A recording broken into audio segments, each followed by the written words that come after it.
Baik, berdasarkan judul yang kelompok kami ambil, yaitu Joint Border Statement antara Indonesia dan Cina yang mengakui adanya overlapping area di Laut Natuna.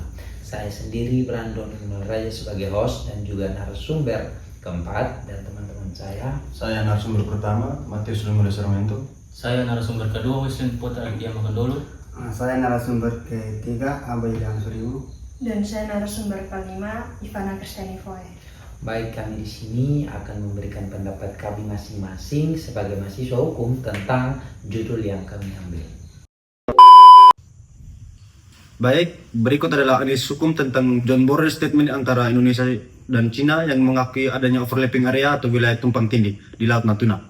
Yang pertama, posisi hukum Indonesia berdasarkan UNCLOS 1982. Secara hukum internasional, posisi Indonesia atas Laut Natuna sangat jelas dan kuat karena didasarkan pada United Nations Convention on the Law of the Sea atau UNCLOS 1982 yang sudah diratifikasi melalui Undang-Undang Nomor 17 Tahun 1985. Dalam UNCLOS, Indonesia memiliki hak eksklusif atas zona ekonomi eksklusif sejauh 200 mil laut dari garis pangkalnya. Berdasarkan peta resmi dan kurun ZEE yang dilakukan oleh pemerintah Indonesia, wilayah Laut Natuna Utara masuk sepenuhnya ke dalam ZEE Indonesia tanpa tumbang tindih dengan wilayah Cina.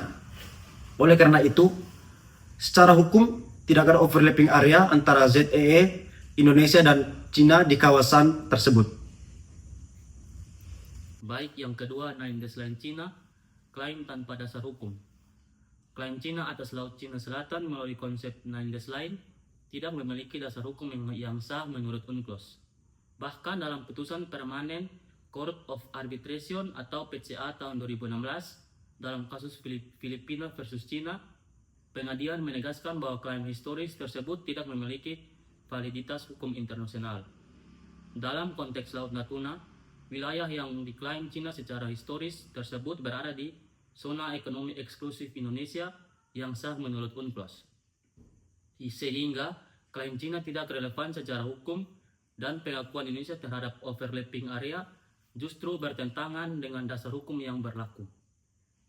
Baik, saya akan melanjutkan yang ketiga, implikasi hukum dari pengakuan overlapping area.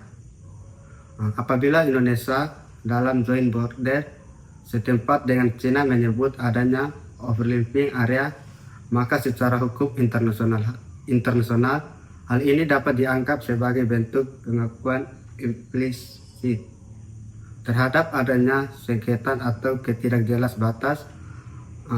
Padahal sebelumnya posisi hukum Indonesia tegas bahwa tidak ada sengketa karena batas sudah tentukan sesuai UNCLOS. Dalam prinsip hukum internasional, khususnya doktrin estoppel, negara dapat kehilangan haknya untuk menolak klaim jika sebelumnya pernah menyatakan sebaliknya atau diam dalam waktu lama. Oleh karena itu, pertanyaan tersebut berpotensi melembahkan posisi hukum Indonesia di masa depan. Yang keempat, risiko presiden dalam penyelesaian sengketa internasional. Dalam forum internasional seperti Mahkamah Internasional atau ICJ atau PCA, dokumen-dokumen diplomatik seperti joint statement dapat digunakan sebagai bukti atau presiden.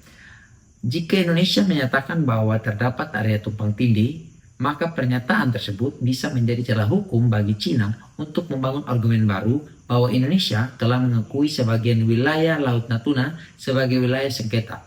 Hal ini dapat membawa dampak serius pada kejelasan batas maritim Indonesia dan membuka ruang negosiasi atas wilayah yang seharusnya tidak harus dinegosiasikan.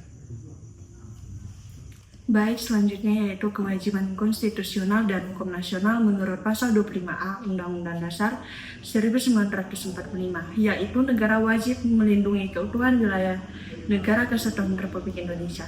Selain itu, terdapat juga Undang-Undang Nomor 43 Tahun 2008 tentang wilayah negara yang juga mengatur bahwa wilayah Indonesia ditetapkan berdasarkan hukum internasional dan tidak bisa dinegosiasikan secara sepihak.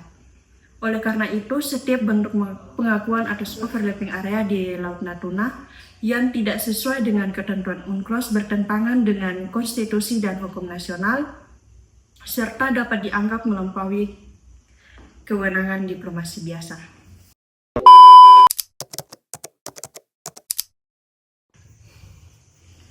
Berdasarkan pendapat dari teman-teman tentang judul yang kami ambil, saya sebagai host, saya akan mewakili teman-teman untuk membaca kesimpulan.